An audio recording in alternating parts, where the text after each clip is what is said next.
Okay, thanks everybody for joining us. We'll go ahead and get started, and we'll just give the first question to Stan McEwen, Omaha World Herald.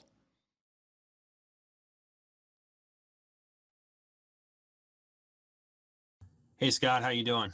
Good. How are you? Sorry about that. I had my audio off. Hey, I have a little bit different question, and I'm sure other guys will ask about the team this week. But Bill Moose mentioned, I think it was on Tuesday, just about the facilities and that they're coming along, and obviously the shovel will go in the ground later than expected, but that the design phase is kind of in a good place. I'm just curious what your thoughts were on that at this moment in time, and how you feel like that's going, and whether it's going to comport to the vision that you had. Yeah, I have very little to do with that, particularly during season. I got other things to focus on.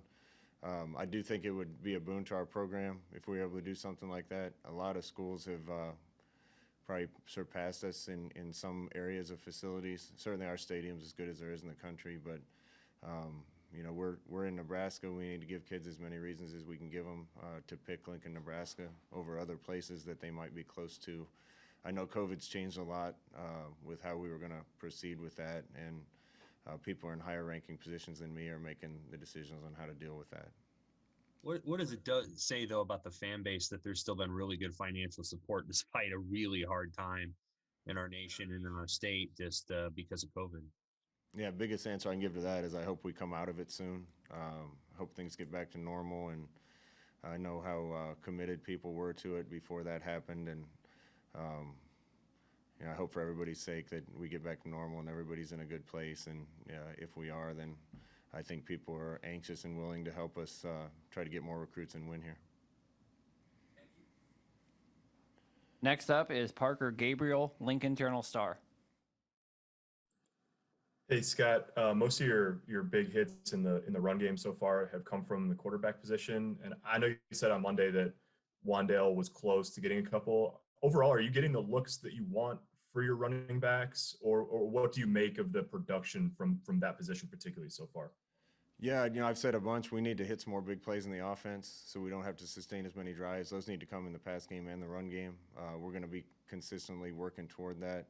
Um, I think there's some things we can do better. It's interesting, our offense is probably a little different than some others in the league, and it's just funny to me how we get in games and people play us different than what we've seen on tape in about every game that we've looked at. And we need to do a good job adjusting to those things and creating some opportunities. But we've got some looks, at least the last 2 weeks, that we weren't expecting. And and part of that's just we need to block a little better and break a tackle or make somebody miss from time to time. But I think those things will come. A follow-up on that point about how teams play you. I was wondering about this at the beginning of the season too. As you get into your third time through the division now with those teams, with your staff, have you seen teams play you different even this year compared to the first two? And I'm curious in particular because of how familiar you are, obviously, with the style of defense that Lovey runs. Yeah, I said a lot of complimentary things about Northwestern. When you watch them, they're in pretty much the same look a lot, and they're really good at it. We got in the game against them, and they did some things that we'd never seen them do. So again, we have to be able to adjust a little better to that, and that's kind of what we've always dealt with, running the offense that we've run with a little more heavy read and quarterback run and those things. Illinois definitely played us different last year than they did the first year, and I kind of expect maybe some change up this week. So we just got to be ready to manage it. Next question comes from Andy Kendi, KETV. Hey, Scott, you've seen your teams react after a loss. How has your team reacted after this win, and how is their readiness for Illinois on Saturday? I think we're ready. That was the message all week, that you can't relax after a win. You have to be that much more committed to being really good and to getting better during the week. Defensively, I think we're doing a really good job of that because we're more veteran on defense, and I think those guys get it. Offense has just been a process of bringing the young guys along the whole year and trying to lean on our veterans. But I was pleased with the intensity and the attitude this week. Brian Christopherson, Nebraska 24/7.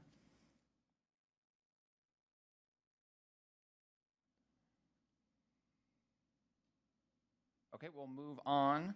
Scott. There you go. Hey, Scott. Oh, sorry, Scott. I didn't hear. Chin's mentioned the guys got the black shirts this week. Have you seen the guys in the program, current players? Do they have the same passion and drive to get a black shirt as sort of back in your playing day? And is that something that recruits kind of are interested in too, that history and tradition? Yeah, I see it. I saw the emotions on the guys' faces when they got awarded a black shirt. I think you're probably in recent years, and I might be guilty of it, those have been given out a little too easy. So we didn't give any out until after this last game. They don't have them permanently. If they don't live up to the standards of the black shirt, they won't keep them. I don't want this to be like Halloween where you just walk up and knock on the door and get a piece of candy. It's got to be a little harder than that. We gave out 12. Dismuke and Deontay and Decap and Cam all got them in the secondary. Will and Colin got them at linebacker. We really have 3 starters at outside backer, so Garrett and JoJo and Caleb got them, and Stilly, Ty Robinson, and Daniels got them on the D-line. And there was a lot of emotion when they got them. Those kids won us a game last week with their play at the end of the game, and they deserve them. But they have to keep doing the things that they need to do to continue to deserve them.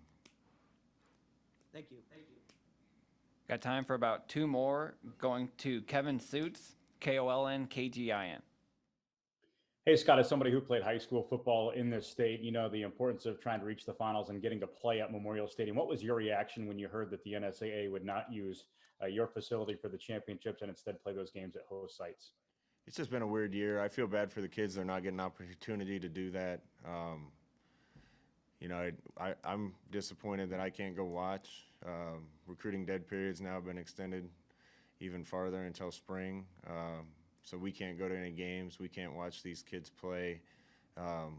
That being said, a championship's a championship, and I wish everybody luck this week that's playing in them. And it's an exciting deal. I never won a Nebraska State championship. Got beat twice in the 3 times in the playoffs and twice in the semifinals, and something special about winning a championship. So good luck to everybody. And our last question, we go back to Stan McEwen, Omaha World Herald. Hey, Scott. Do you get the sense that your offense is going to have a little bit more continuity this week because Luke's kind of hadn't been through a full game and maybe knows what the ebbs and flows of a game are versus a drive or two? Yeah, I wouldn't just point to Luke, Sam. It's a second game. He's not going to get everything figured out in one, but I hope he's a little more comfortable in this game. And that being said, I thought he did some really good things and played well enough for us to win Saturday. It's just when I look at it practice, Luke's getting some touches and he's playing, and Marvin Scott's playing, and Vokalek's playing, and Benhart's playing, and Piper's playing, and Alante Brown's playing, and Xavier Betts is playing, and I go on, but it's a lot of first-year players. Gets me really excited about where we're going and the trajectory. But I was not near as good a player my first year at Nebraska as I was my second. And we're just trying to build those guys, get them better every week. And I expect more of those young guys to start playing as we continue through this year. That's why I mentioned we're a little more veteran on defense right now. We got a couple young guys playing, but there's a lot of guys with a lot of snaps and experience, and we're trying to bring the offense along. And I'm impressed with their attentiveness to try to keep improving and the effort to try to keep knowing their stuff. But we're playing a really good defense. More than anything, I give Illinois so much credit, and Lovey, I respect him so much. They've caused about as many fumbles as anybody in the country this year and going back, and we need to take care of the football. We won the turnover battle Saturday. We fumbled 5 times up there last year, lost 4 of them, gave them a lot of points off those, but they're scoring a lot of points off those against everybody. So we have to be really good taking care of the ball, and the young guys need to know that. Okay, thank you, Coach, and thanks everyone for joining us.